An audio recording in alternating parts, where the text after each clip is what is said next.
Sa likod ng bawat tumutubong halaman, bawat punla ng gulay at bawat butil ng palay, may nakatagong kwento ng tiyaga, pag-asa at pagunlad. Ito ang mga kwento ng mga magsasakang nag-aalaga hindi lamang ng kanilang taniman, kundi pati ng kanilang mga alagang hayop.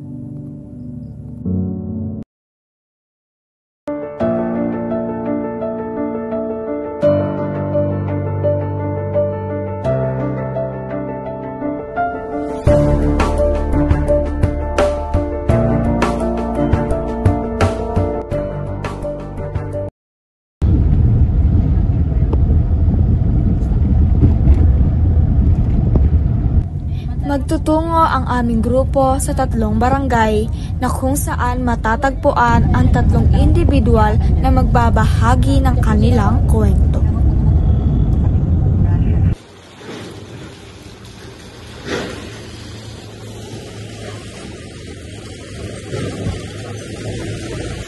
Sa aming pagdating ay sinalubong agad kami ng isang tauhan ng water station na kung saan pumayag siya na ipakita sa atin kung papaano nga ba niya ginagawa ang kanyang trabaho. Ate, gaano mo po kayo katagal nagtatrabaho dito? 1 minute. 1 minute. Araw-araw mo dito?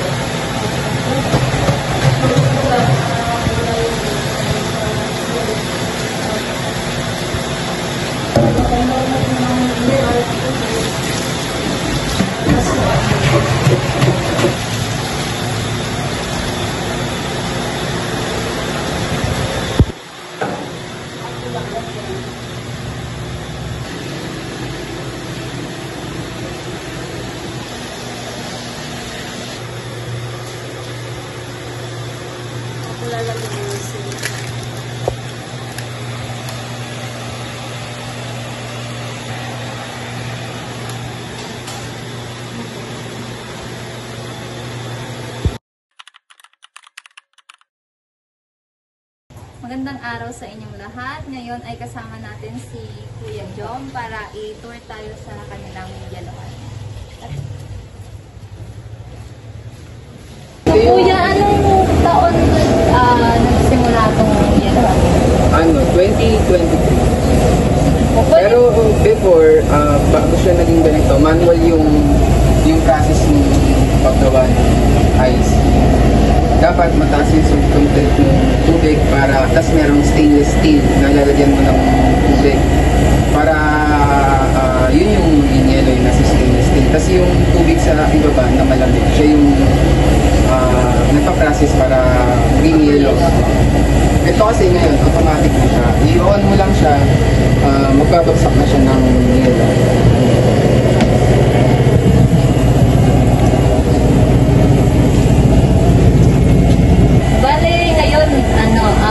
Automatic na yung gamit niya. Tapos ito dalawang machine lang po ba to? Or dalawang machine lang. Hirapan siyang mag-start pagsabay-sabay. Talagang ito 15 to 20 minutes lang magkakabsak siya. 15 to 20 minutes. Ilang deliver kayo kuya sa mga isang linggo?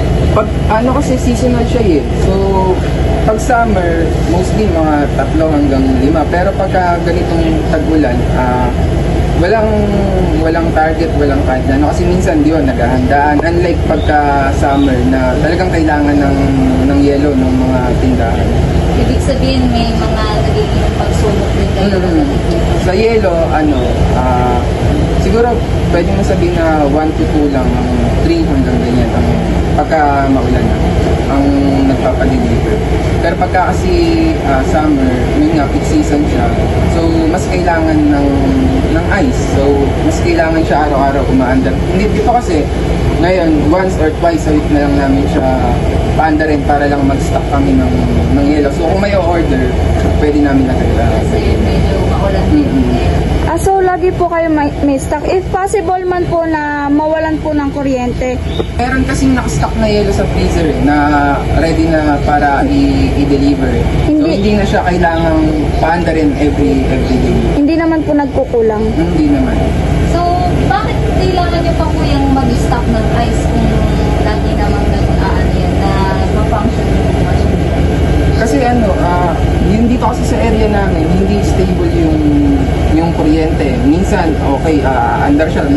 umaandar. Pero possible na tomorrow, hindi siya umandar o hindi kayanin ng kuryente. Pagka ganun kasi, possible din na masira yung mismong machine. So, chinechempohan namin na pag okay, gumawa ng yellow tapos mag-stop na. So, isa din talaga sa weakness ninyo yung source ng kuryente dito sa lugar na yun. Hindi kasi siya stable, minsan bumababa siya, minsan mataas na siya. Ayun lang siguro po yan. Maraming salamat sa kuryente.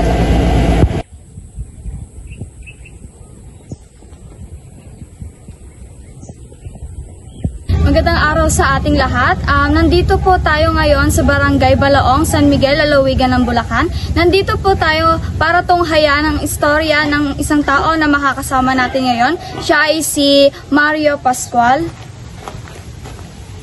Magandang araw po tayo. Ang balita po namin, may mga taniman po kayo na iba't ibang gulay po yung mga nakatanim. Pwede nyo po bang i-share sa amin or ilibot nyo po kami doon sa mga gulayan nyo po? Opo naman.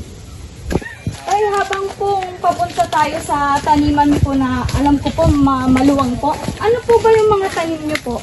Meron akong okra, kalamansi, patola, Talagang iba't ibang gulay po. Papaya. Papaya. So, katagal nagtatanim. ay 30 years na ako tatanim ng mga gulay na yan. Pagtatanim nyo po ba, na-adapt nyo po ba yon or talagang ginusto nyo po talagang magtanim? Ginusto kong talagang magtanim. Bago yung sinabi nyo pong 30 years na yun, ilang taon po ba kayo ng 30 years na yun? Ay ngayon, ang edad nyo kasi 53. Nasa 23 na po kayo Nagtatanim ng gulay. Opo. Ay, bukod po ba sa mga okra, ano pa po yung tanim niyo? Kalamansi. Pwede po ba natin makita? Pwede. Ito yung undahan. Ano lang yan? Kunin mo lang yung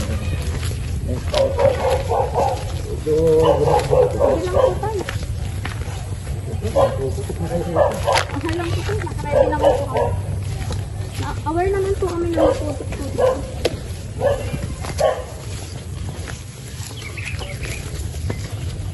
Mga kalamansi niyo po, paano po, ano po ba, may pinagbabagsakan po kayo or iba-iba lang po yung pinagbebentahan niyo? Pinabaksa ko sa Balintawak yan. Sa Balintawak po, sarili niyo pong dala doon? Yung sarili namin biyahe doon. Opo. Tanong ko lang po yung sa presyo po, mababa po ba or sakto lang? Merong mababa, merong mataas. May pagkakataon po na bumabagsak presyo. Meron, may pagkakataong halos di na mabili. Bakit po ganun? Sa dahil siguro ng kalamansi na. Kapag po ba madami pong pinagkukuhanan yung isang binabagsakan nyo po, talagang sinasabi po nila na mababa na yung presyo kasi marami po silang pinagkukuhanan. Tatanim po tayo, ano po yung mga problemang kinaharap nyo? Ay kasi sa pagtatanim namin, unang-una yung pagka nakatanim na, nagkakadepresa, namamatay puno-puno.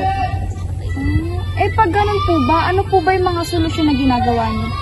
Sa solusyon, pinapalitan ko na lang. Paano pong pinapalitan? Papalitan ko na lang yung puno. Kumbaga pinapatay nyo na lang po, tapos panibagong tanim na lang po. Bukod po sa pagtatanim ng gulay, ano pa po ba meron kayo? Palay. Palay po. Yes, sa balita po natin ngayon at nangyayari na po talaga ngayon is yung pagbaba po ng bilihin ng palay. Tatanungin ko po kayo, magkano po ba yung nabili yung palay nyo nung huling ani nyo po? Itong ani ko na itong huli na ito, 10 lang. Nakaabot po ba yun sa puhunan nyo po? Hindi mo lang nangalahati. Tanong ko lang po sa palay, may natatanggap po ba kayong tulong galing gobyerno? Meron naman. Ano po ba yung mga tulong na yun? Binhi, pataba. Yung mga binhi po ba at pataba na galing sa gobyerno is sumasapat po sa ng lupa nyo, hektarya po ng lupa nyo? Hindi. Hindi po, kumbaga dagdag na lang po. Tay, kung kayo po yung tatanungin namin, ano po yung tulong na gusto nyong matanggap pa sa galing gobyerno po? Kasi halimbawa, nasiraan yung palay, bigyan naman kami ng konting panggastos ulit para kami makaulit magsaka. Sabi niyo po panggastos muli. Nakatanggap na po ba kayo? Hindi, tulad nga ng pataba, gamot. Ayun lang po. Kumbaga ang hinihiling niyo po, financial po. Lang. Financial po. Nasasapat po para sa bukirin niyo if ever man po na magkaroon po ng problema. Oo. Sige po tayo, yun lang po yung mga questions ko po. Thank you po. Thank you.